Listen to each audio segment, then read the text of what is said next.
하는 제목을 가지고 말씀을 전했는데 그 부분 중에서 제가 한 가지 더 이야기 드리고 싶었던 게 있었어요. 근데 그것을 끊고 좀 일찍 마치기는 했습니다. 그래서 우리가 그 순종이라고 할 때 아브라함이 하나님께 시험을 당한 거예요.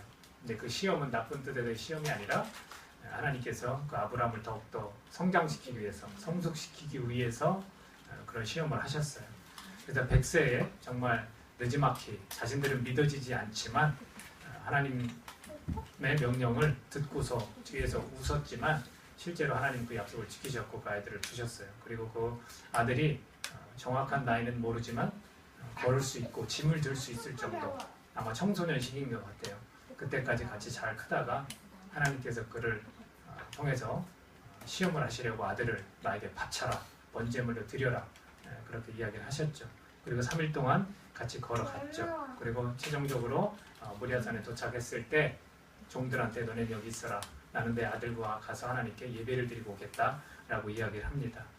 아들이 물었죠. 아버지의 마음이 많이 아팠을 거예요. 불과 이 장작은 다 있는데 드릴 재물은 어디 있습니까? 라고 질문을 했어요. 아버지는 당연히 네가 그 재물이다 라고 알고는 있었지만 말은 그렇게 하지 못했죠. 하나님께서 다 준비하고 예비하셨다라고 믿음의 고백을 했습니다.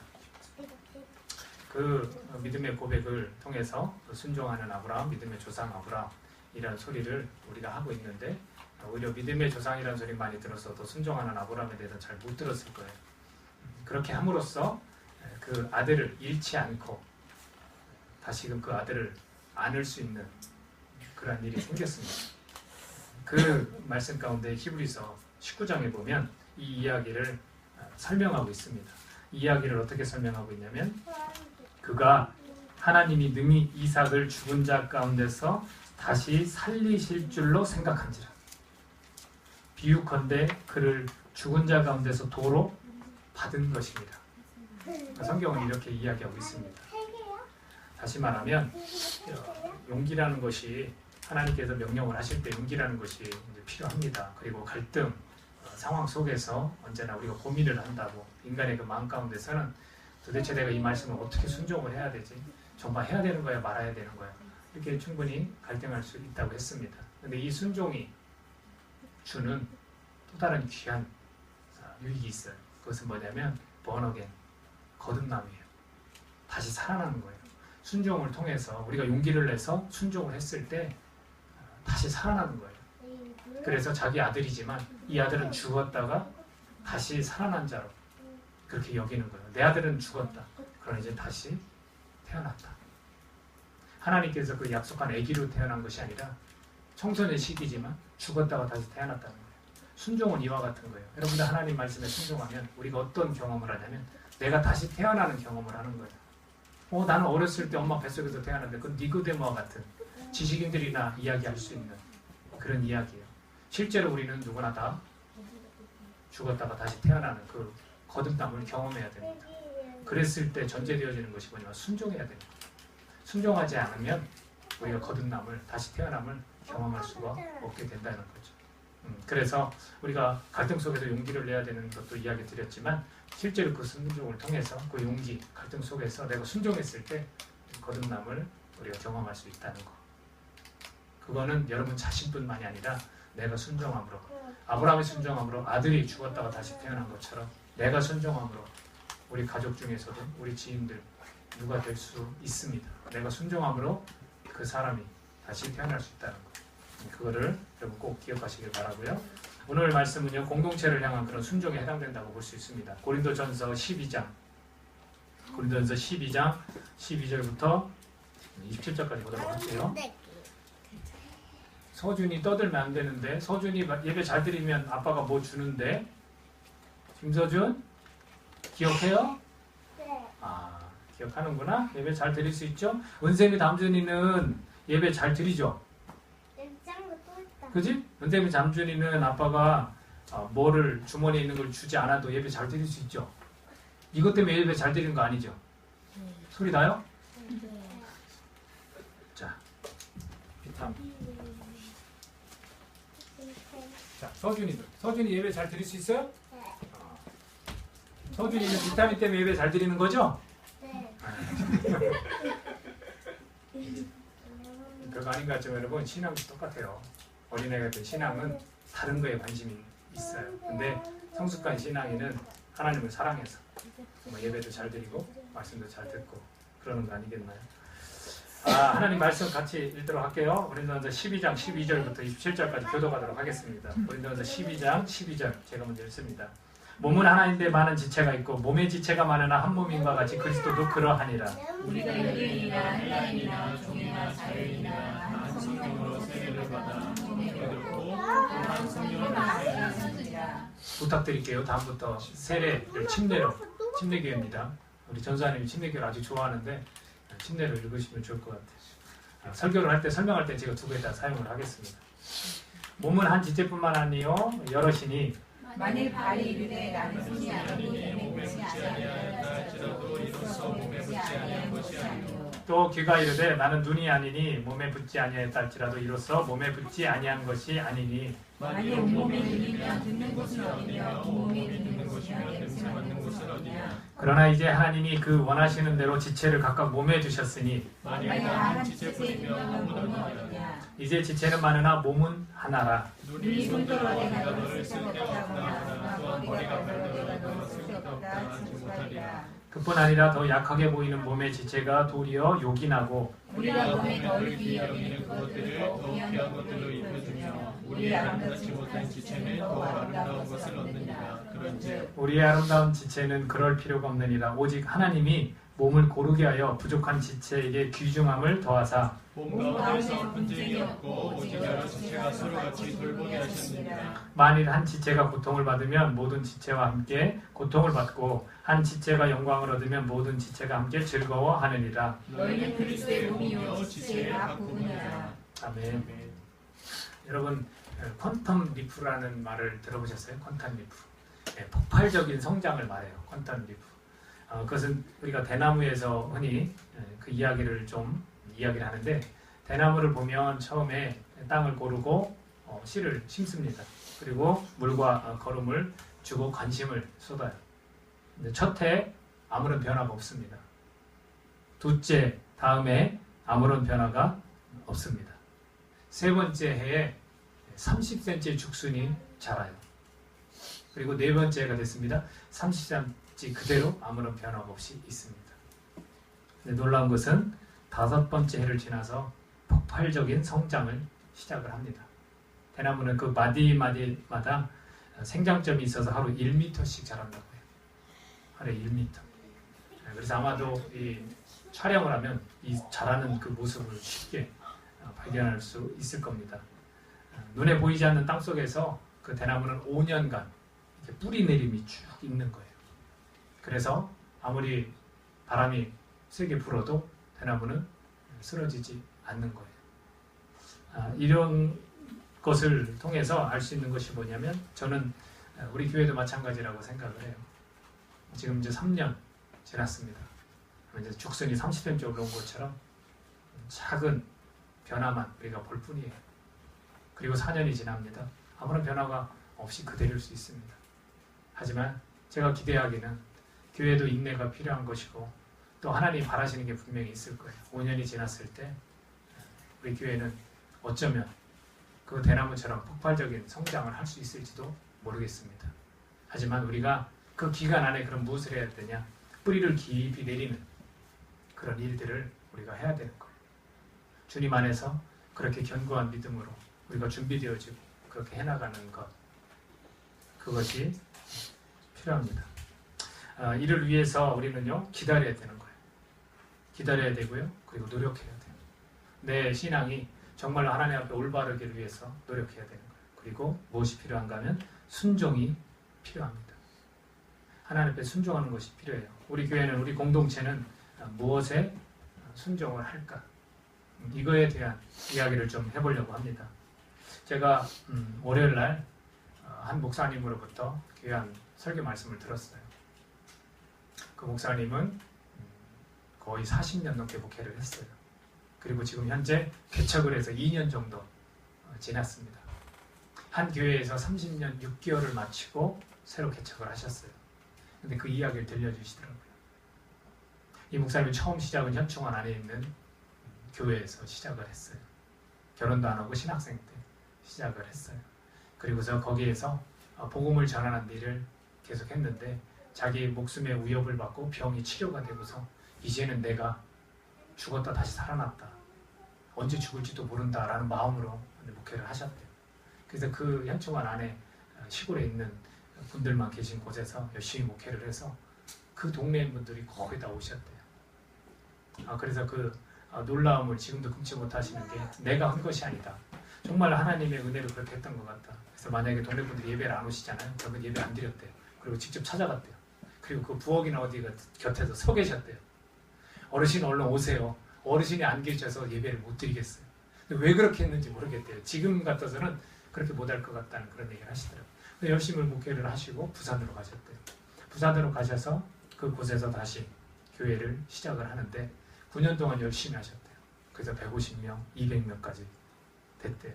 근데 그분에게 무엇이 닥쳐왔냐면 슬럼프가 오더래요. 기쁨도 없고 아무리 이렇게 뭔가 노력해도 기도해도 아무런 감동도 없고 힘들더라는 거예요. 그래서 하나님한테 기도했대요. 하나님 도대체 왜 이런 겁니까? 그래서 교회에도 그런 문제가 있었느냐? 전혀 그렇지 않았대요. 너무나 이렇게 평안해졌고 안락하고 그런 안정적인 그런 시간이었대요. 그게 38, 39 이때쯤이었다고 합니다. 그래서 기도하는 중에 결정한 것이 뭐냐면 하나님 나 이 교회를 떠나고 싶습니다. 새로운 곳에서 다시 시작해보고 싶습니다. 그렇게 결심을 했대요. 그러니까 주위에 있는 목사님들이 미쳤다. 저 목사 미쳤다. 지금 교회가 얼마나 안정적이고 이제 더 성장할 수 있는데 왜 저렇게 하느냐. 분명히 문제가 있을 것이다. 저 교회에 분쟁이 있거나 저 목사가 뭔가 실수했을 것이다. 이렇게 비꼬다라는 겁니다. 근데 전혀 문제가 없었대요. 그냥 다만 자기 자신이 너무나 힘들어서 그냥 떠나고 싶었대요. 그래서 다른 거 물어보지도 않고 결정한 곳이 바로 이 대전 인근에 오시는 거예요. 근데 막상 와서 보니까 사례비도 훨씬 더 적고 성도들도 전에 자기가 목회했던 부산보다는 훨씬 좋지 못한 그런 환경이 있더라는 겁니다. 그래서 열심히 그냥 목회를 하셨대요. 그리고 30년 딱 6개월. 그리고 교회의 그 정관에 약속한 나이가 돼서 딱 은퇴를 이제 하시려고 하는 상황이 됐습니다. 근데 문제가 생겼어요. 이 목사님은 사택을 교회에서 열심히 목회를 했기 때문에 성도님들이 굉장히 목사님과 사모님을 좋아했대요. 잘 따르고 부모님처럼 여기고. 그래서 이제 사택을 해주시는데 교회에서 이름을 목사님 이름으로 하십시오 했는데 안 하셨대요. 내가 왜 내 이름으로 합니까? 교회 이름으로 해야지. 교회 이름으로 했대요. 그리고서 사모님이 이제 걱정을 하시는 거예요. 여자들은 현실적인 거 걱정하잖아요. 그럼 미래 우리 어떻게 할 것이냐. 목사님이 하신 말씀이 걱정하지 마라. 우리 성도님들은 우리를 너무 좋아하지 않느냐. 그리고 우리 교회는 문제도 없지 않느냐. 이분들이 그냥 말뿐들이 아니다. 우리가 은퇴할 때면 다 알아서 해주실 것이다. 이렇게 말씀을 하시고 그런 것도 다 교회 이름으로 하셨대요. 그래서 마지막 은퇴를 하려고 하니까 그때부터 성도님들이 조금씩 술렁이기 시작하더라는 겁니다. 그리고서 장로님들이 갈라섰대요. 6명과 3명. 6명은 정말로 목사님을 좋아하고 목사님의 은퇴를 잘 우리가 마무리를 잘 해드리자 하는 그런 장로님들. 나머지 3분 중에서 한 분은 굉장히 힘이 있고 재정적인 능력도 있어요. 나머지 2분은 그냥 관계 때문에 붙어있는 정도의 영향력을 그렇게 행사하지 못하는 그런 분이라는 거예요. 그래서 이렇게 대립을 하는 거예요. 근데 결국에는 이 2분은 이런 갈등 문제가 힘들고 어려워서 슬슬 뒤로 빠지고 이 한 분이 이 6명과 이렇게 계속해서 대화를 하고 어떻게 해야 되느냐. 이 한 분은 무슨 은퇴하는 목사님한테 뭘 챙겨주고 그 인터뷰를 드리는 게 웬 말이냐 이렇게 되는 거고요. 이 6분은 아니다. 그래도 목사님이 고생하셨으니까 우리가 마지막 대우를 잘 해드려야 되는 거 아니냐. 그렇게 되어지는데 성도들이 결국에는 어떻게 됐냐면 이 목사님이 한 달간 자리를 비웠대요. 미국에 가 있을 테니까 여러분들이 결정하십시오. 여러분들이 결정한 대로 저는 따르겠습니다. 하고 다녀오셨대요. 근데 이 목사님께서 하시는 말씀이 이제 우리가 다 이제 목회자들이 있으니까 이 한 분이 죽기 살기로 달려들었대요. 목사님을 막는 거, 목사님에 대한 대우를 하지 못하게 하는 거. 결국은 누가 이겼냐면 이 한 분 때문에 교회 전체가 의견을 모았다고 합니다. 그 1년이 40년 넘게 목회했던 것보다 가장 힘든 1년이었다. 그리고 이제 지금은 개척을 해서 개척교회 목사들의 마음을 많이 이해해 주시고 선배로서 이런 얘기들을 들려 주셨어요. 그분이 이제 전하고자 하는 말씀은 또 따로 있었지만 저는 이 이야기를 통해서 이런 얘기를 한번 해보고 싶은 겁니다. 여러분, 순종하는 교회라면 이럴 수 있을까라는 거예요. 그 교회가 정말로 하나님 앞에 잘 순종했다면 잘 오던 교회가 그렇게 분쟁의 선상에 서 있을 수 있을까? 라는 겁니다. 제가 여러분들에게 사진 2장을 보여드릴게요. 물론 한 장에 들어있는 사진인데 한번 보십시오. 자, 혹시 보신 분이 있을지도 몰라요. 어때요? 이 사진을 보고 느껴지는 게 있으신가요?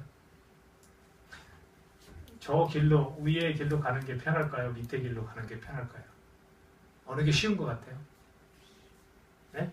위에 가는 게 쉬운 것 같죠? 그렇지 않아요. 왜 그런가 하면 저렇게 평탄하게 가는 것은 내 계획대로 여러분 인생이 사라지는 것 맞아요? 내 계획대로 여러분 인생이 사라져요? 아까 찬양 형제가 기도할 때 그랬나요? 우리가 계획할지라도 그게 잘 되지 않는 것, 하나님 의지할 때 하나님께서 우리를 인도하시는 것, 이렇게 평탄하게 가기가 힘들기 때문에 더 어려운 거예요. 삶은 뭐예요? 삶은 이 밑에예요. 어떤 분이 이런 얘기를 하더라고요. 삶은 욕을 하면서 버티는 거라. 우리 아버지의 예를 들면서 자신의 아버지나 우리의 아버지들 얘기를 들면서 한 목사님이 그런 얘기를 하시더라고요. 삶은 자기가 생각할 때 욕을 하면서 버티는 것이라. 삶은 이렇게 힘든 거예요. 근데 왜 제가 밑에 이야기를 하냐면 오히려 이렇게 순리대로 이끌려가면서 누군가를 의지하는 것이 더 쉽다는 거예요. 우리가 자꾸 착각을 해요. 삶이 저럴 것이다. 근데 삶은 이래요. 그렇기 때문에 우리가 좀 의지할 수 있는 것을 안다면 그렇게 의지하면서 가는 것이 더 쉽다는 거예요. 우리에게 그 의지의 대상은 분명합니다. 하나님이고 예수님이고 성령님이에요. 그 하나님을 우리가 의지하면서 가는 거예요. 그러나 보십시오. 그림에서 보다시피 힘든 것 같지만 결국에는 우리가 이 길을 갈 수 있도록 계속해서 하나님께서 사실은 우리를 돕고 계신다는 거죠. 삶이 저렇게 힘들기 때문에 서로 기대고 함께 이겨나가라고 이 공동체를, 교회를 한 몸이라고 말씀하신 것이 아닐까요? 저렇게 위에처럼 평탄하게 간다면 교회가 필요가 없는 거예요. 근데 왜 교회를 비유를 할 때 성경에서 계속해서 한 몸이라고, 그리스도의 몸이라고 이렇게 표현을 하느냐는 겁니다. 여기에 우리는 순종해야 합니다. 그리고 그 순종은 쉽다라고 저는 감히 말씀드리고 싶어요. 오늘 본문의 내용을 보시면요. 고린도 교회가 분쟁이 있었어요. 여러분 잘 아실 거예요. 그리고 문제들이 있었어요. 신학적인 문제도 있었고 교리적인 문제도 있었고 그 중에 분쟁이 가장 큰 분쟁이 뭐였어요? 사람을 쫓는 거였어요. 사람을 나누고 나는 이 지도자가 더 좋다. 난 저 지도자가 좋다. 이 지도자가 진짜 정통이다. 이런 이야기들을 했었습니다. 그 분쟁 가운데 있는 교회에 사도 바울이 던진 해결책이 뭐냐면 바로 오늘 설명하고 있는 몸은 하나인데 많은 지체가 있고 몸의 지체가 많으나 한 몸인과 같이 그리스도도 그러하니라. 예수님은 왜 오셨습니까? 유대인이나 헬라인이나 종이나 자유인이나 다 한 성령으로 침례를 받았다는 거예요. 교회 공동체 안에는 분명히 다양한 민족을 초월한, 인종을 초월한, 서로 경제적인 어떤 환경과 교육을 초월한 그런 사람들이 다 모여 있다는 거예요. 그게 주님께서 오신 이유예요.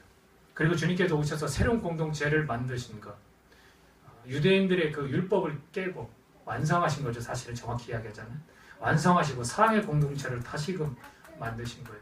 안식일을 범하면 안 되는 것이 아니라 이제는 주일을 지켜서 그 부활하신 예수님을 노래하고 찬양하고 기뻐하고 새 생명을 얻는 그런 것들에 관해서 이야기를 하시는 건데 우리가 그런 공동체 한 몸이라고 그렇게 이야기를 해주고 있습니다.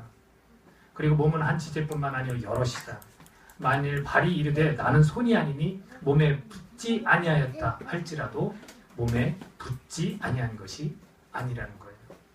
이미 공동체 안에서 우리가 성령을 받은 사람들, 즉 거듭남을 경험한 사람들이라면 야, 나는 그 공동체 일원이 아니야 라고 할 수 없다는 거예요. 말은 그렇게 하지만 실제로 그 사람 붙어 있는 거라는 거죠. 또 귀가 이르되 나는 눈이 아니니 몸에 붙지 아니하였다. 나는 그 교회하고 맞지 않으니까 난 그 교회 사람이 아니야가 아니라는 거예요. 내가 그 교회에서 하나님을 만나고 내 그 교회에서 분명히 거듭남을 경험했고 나는 그 교회에 분명히 내가 지체가 되었다면 그것을 선언하고 약속했다면 그 사람은 그렇게 얘기할지 몰라도 실제로 그 사람은 그 공동체에 붙어있는 거라는 이야기입니다. 만일 온몸이 또 눈이면 듣는 곳은 어디고 온몸이 듣는 곳이면 냄새 맡는 곳은 어디냐. 다양한 사람들이 존재한다는 거고 다양한 생각을 갖고 있는 사람들이 함께 모여 있다는 겁니다. 사도 바울 로마서를 통해서 말씀드리잖아요. 우리는 다양한 또 일들을 할 수 있는 그런 사람들, 다양한 재능을 가진 사람들 다 섞여 있다는 거죠. 그러나 이제 하나님이 그 원하시는 대로 지체를 각각 몸에 두셨다고 그래요. 내가 있고 싶어서 있는 게 아니라 하나님의 계획 안에 들어간 내가 이 공동체 지체로서 한 몸이 되었다는 겁니다. 마치 내가 선택하면 되는 것처럼 내가 그 지체가 안 되고 끊으면 되는 것처럼 그렇게 생각하지 말라는 거예요. 그게 아니라는 거예요. 이미 내가 지체가 되어진 것, 한 몸이 되어진 것, 그것은 하나님께서 그렇게 각각 그 몸에 두셨다는 거예요. 저 사람은 우리 교회에 어울리지 않는데 왜 있는 거야 도대체? 이게 아니라는 거죠. 이야기 하잖아요. 그게 위험한 거라고. 사도 바울이 얘기하잖아요. 그거 위험한 거라고. 그거 니네 생각이지 굉장히 위험한 거라고. 하나님은 그렇게 보시지 않는다. 믿음이 연약한 사람에 대해서 니네들이 받아줘야 되는 것이지 믿음이 연약하다고 책망해서 되는 게 아니라고. 하나님이 주인 아니냐. 왜 다른 사람의 종에 대해서까지 판단을 하느냐. 공동체 내에서 그런 일들이 있다니까요. 저는 바라기는 우리 GNG 공동체가 그렇게 다양한 분들이 오셨으면 좋겠어요. 쪽방촌에 계신 분들 오셨으면 좋겠어요. 여러분 반길 준비 되셨습니까? 정말 허그해주고 내가 잘 통하고 친한 집사님보다 더 잘 해줄 자신 있으세요? 그러면 우리 교회는 이 한 몸임을 잘 지키는 교회예요. 근데 좀 지저분하니까 내가 꺼려하고 말이 좀 어눌하니까 못 알아듣으니까 답답하고 교회 공동체는 그럴 수 없다는 거예요.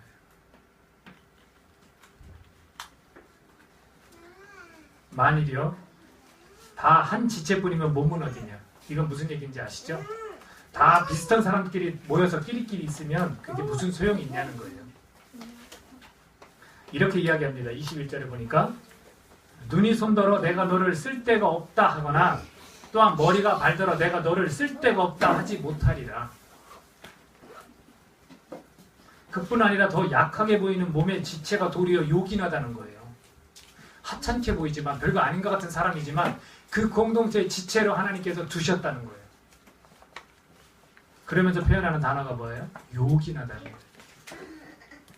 우리가 몸에 덜 귀히 여기는 그것들을 더 귀한 것들로 입혀주며 자 이게 바로 그거예요. 믿음이 연약한 자가 있다면 조금 더 성숙한 사람이 그걸 보듬어주고 그 사람을 더 귀한 것들로 입혀주는 거예요. 그러면 아름답지 못한 지체는 더욱 아름다운 것을 얻게 된다는 거죠. 내 것이 있다면 내가 나눠줄 것이 있다면 그게 뭔지 모르겠어요. 그것을 나눠줌으로써 저 사람이 아름답지 못한 채 있는 그런 사람으로 보이지만 나중에는 아름답게 된다는 거예요. 우리 아름다운 지체는 그럴 필요가 없다. 오직 하나님이 몸을 고르게 하여 부족한 지체에게 귀중함을 더하사. 이것을 깨달을 때 그 교회는 그 그리스도의 몸인 공동체는 몸 가운데서 분쟁이 없어지는 거예요. 생각의 차이를 인정하지 않으니까 분쟁이 생기는 거예요. 어떤 한 목회자에 대한 대우가 넌 이렇다라고 서로 그거에 대해서 조율이 안 돼요. 또한 갈등을 극복할 훈련이나 능력도 없는 거겠죠. 갈등이 있으면 안 되는 것처럼 뭐 아니면 도, 이거 아니면 이거다라고 이야기를 하니까 그래요.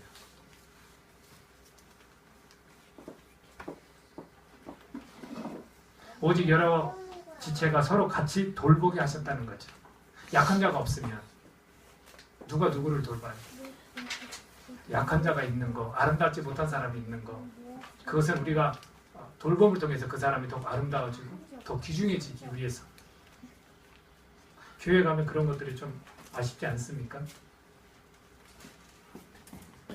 우리가 좀 더 하나님께 미리 선택받고 또 하나님의 은혜를 미리 깨달았다면 그렇지 못한 자들에게 우리가 다가가고 그들을 돌보고 그들을 안아주는 이런 마음들이 있어야 되는 거죠. 그래서 만일 한 지체가 고통을 받으면 모든 지체가 함께 고통을 받고 한 지체가 영광을 얻으면 모든 지체가 함께 즐거워하느니라. 그러니 공동체는 그리스도의 몸이라는 거예요. 그리고 너희는 각각 그 지체라고. 저는 이 부분이 이루어질 때 퀀텀 리프, 폭발적인 성장이 저는 일어난다고 믿습니다. 이 자체, 이 한 몸이 이 자체를 우리가 순종할 때 그래 내가 거부하는 거 안 되는 거구나. 그럴 때 저는 교회가 정말 우리가 예상치 못한 일로 성장해 갈 것이라고 저는 믿습니다. 이거부터 순종해야 되지 않겠어요? 이것이 바로 보이지 않는 곳에서 우리가 뿌리를 깊이 내리는 것과 같은 일이라는 생각을 가져봅니다. 여러분, 이 몸에서 지체를 떼어나는 일이 더 어려운 것 같아요. 성경의 말씀대로라면 이것이 더 어려운 거예요. 여러분, 여기 제 손이 있습니다. 제가 보니까 요 손은 참 쓸데가 별로 없는 것 같아요. 그래서 내가 이걸 떼내려고 하거나 이걸 부러뜨리려고 한다고 생각해 보십시오. 이게 됩니까?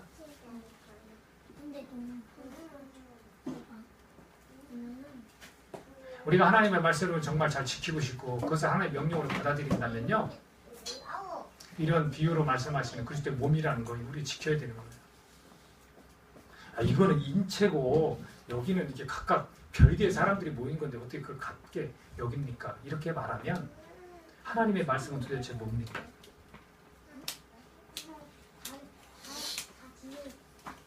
나는 지체가 아니라고 거부하는 것이 더 어려운 것입니다. 즉 인정보다요 회피가 더 어려운 거예요. 여러분, 이것을 회피하려고 하면요 내가 얼마나 괴로운지 아십니까? 그냥 내가 한 몸이구나, 내가 지체구나, 내가 부족하지만 거기 있어야지, 내가 조금 더 성숙한 사람으로서 그들을 품어야지, 하나님 그래서 날 부르셨구나. 그러면요 내 영혼도요 건강하고요 평안해지고 좋아요. 근데 내가 거기에서 떨어져 나가려고 해보십시오. 힘든 거예요. 제가 경험한 것 중에 맨 처음 교회가 있습니다. 그래서 제가 예수님을 만난 곳이에요.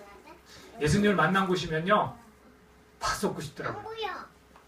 막 내가 다시 태어난 사람으로서 막 헌신하고 정말로 처음부터 성가대부터 교회 차 운전부터 동사 이 식당 권사님들 집사님들 하면 막 돕고 얼마나 즐겁고 신났는지 몰라요. 근데 그 교회를 제가 떠나는 일이 생겼어요. 얼마나 눈물을 많이 흘리는지 힘들더라고요. 그래서 제가 알아요. 교회를 옮긴다는 것이 성도들한테는 얼마나 힘들고 괴로운 일인지 제가 알아요. 쉬운 일이 아니에요. 근데 그것이 바로 이런 하나님의 말씀 때문에 그렇다라고 여겨져요. 그래서 저는요, 저희 교회에서도 그러잖아요. 하나님 뜻이 아니면 떠나지 않기를 바라는 거예요. 서로 아픈 거예요. 서로 아픈 거예요. 정말로 때로는 하나님의 뜻이 있어도 우리가 가야 될 때가 있습니다. 그때는 괜찮겠죠. 왜냐하면 우리도 기쁘게 보내드릴 수 있고. 근데 여러분 억지로 떼려고 해보십시오. 너무나 힘든 것 같아요. 저는 우리 교회에 숙제가 남아있다고 생각합니다. 우리 공동체는 한 몸임을 무엇으로 표현하면 좋을까? 세상을 가슴 뛰게 할 교회? 예수님이 주목할 만한 교회? 제가 말씀드려요. 우리는 그런 교회 될 것이다. 근데 우리가 무엇으로 그렇게 할 수 있을까요? 뿌리는 깊이 내려서 이제는 시간이 흘러갈 겁니다. 4년이고 5년이고. 그러면 이 폭발적인 성장은 우리가 무엇으로 할 수 있을까? 제가 생각한 거는, 물론 여러분들과 같이 고민해야 되지만 두 가지 정도가 생각났어요. 하나는요, 저희 교회는 예수님을 모르는 분들이 많이 와야 되는 교회입니다. 그래서 저를 하나님이 이렇게 제촉하셨고 그 재촉이 제가 보기엔 너무 오랜 기간인 것 같지만 하나님에게는 아주 짧은 시간이었을 거예요. 10년이라는 시간이 더 걸린 것 같아요. 저희 교회에서도 지금 믿지 않는 분들이 이렇게 모이는 거 보면 하나님이 그렇게 역사하시는 것 같아요. 폭발적인 성장, 그것이 이루어질 거라고 믿습니다. 또 하나가 있습니다. 교회에 대한 잘못된 교육을 받았거나 훈련을 받아서 상처가 있는 분들, 가정에서 힘들고 어렵게 자란 분들, 저희 교회에 지금 수두룩해요.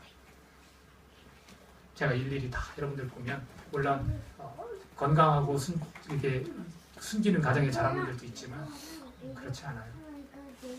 저에게 어제 리트릿 가서 사랑하는 형제의 또 다른 기도 제목을 제가 받았어요. 마음이 참 힘들겠다. 여러분들이 상상할 수 없는, 저도 상상하지 못했으니까요. 이거는 다 공개적으로 이야기해서 말씀드릴게요. 누나가 자살을 했어요. 그거는 우리 이 모임에서 이야기를 했어요. 그 또한 누나가 있는데 지금 현재 그 가정에 좀 힘든 일이 있어요. 저는 우리 교회의 폭발적인 성장이 바로 그런 거라고 생각을 해요. 우리가 이 한 몸임을 기억하고 이거에 순종할 때 하나님께서 우리를 사용하실 줄로 믿습니다. 저는 이 순종 쉽다고 생각해요. 공동체는 그냥 그런 거예요. 우리가 그렇게 만들어가는 게 아니에요. 이미 그렇게 만드셨어요. 예수님께 십자가에 달려 죽으시고 이 교회를 그렇게 그리스도의 몸으로 만드셨다고요. 우리가 그것을 그냥 거부하지 않고 기피하지 않고 그냥 그거 받아들이세요. 우리는 서로 지체예요. 다양하고 서로 다른 생각을 가진 사람들이 다 모여서 하나님을 향해서 계속해서 우리가 아까 보셨듯이 이렇게 힘든 인생 가운데 서로 기대고 함께 가는 거예요. 그냥 평탄하게 복 받으면서 뭔가 이렇게 내가 추구하는 것만 다 이루어지면서 가는 게 교회가 아니라, 저와 여러분이 이걸 깨닫고 이 공동체의 그 한 몸임을 우리가 쉽다라고 생각하고 순종하는 우리 모두가 되었으면 합니다. 기도하겠습니다. 이 시간 우리가 같이 기도할 때 서로 기대고 함께 이겨나가라고 우리를 한 몸으로 부르신 주님, 그리고 그 주님이 또 우리의 머리 되셔서 우리를 이끄시고 우리를 안내하시고 우리에게 말씀하시는 그런 공동체입니다. 우리가 서로 지체됨을 잊지 말고 힘들고 어려울 때마다 서로 이야기할 수 있고 기댈 수 있고 또 기도해주고 안아줄 수 있는, 그리고 내가 믿음이 있다고 교만하지 않고 판단하지 않고 내가 연약하다고 부끄러워하지 않는, 서로가 있음으로 아름다워지는 그런 교회임을 우리가 기억하면서 이 교회 자체의 그 본질에 대해서 우리가 순종합시다. 어려운 게 아니에요. 그냥 있는 그대로를 우리가 인정하면 됩니다. 같이 기도하는 시간 갖겠습니다. 하나님.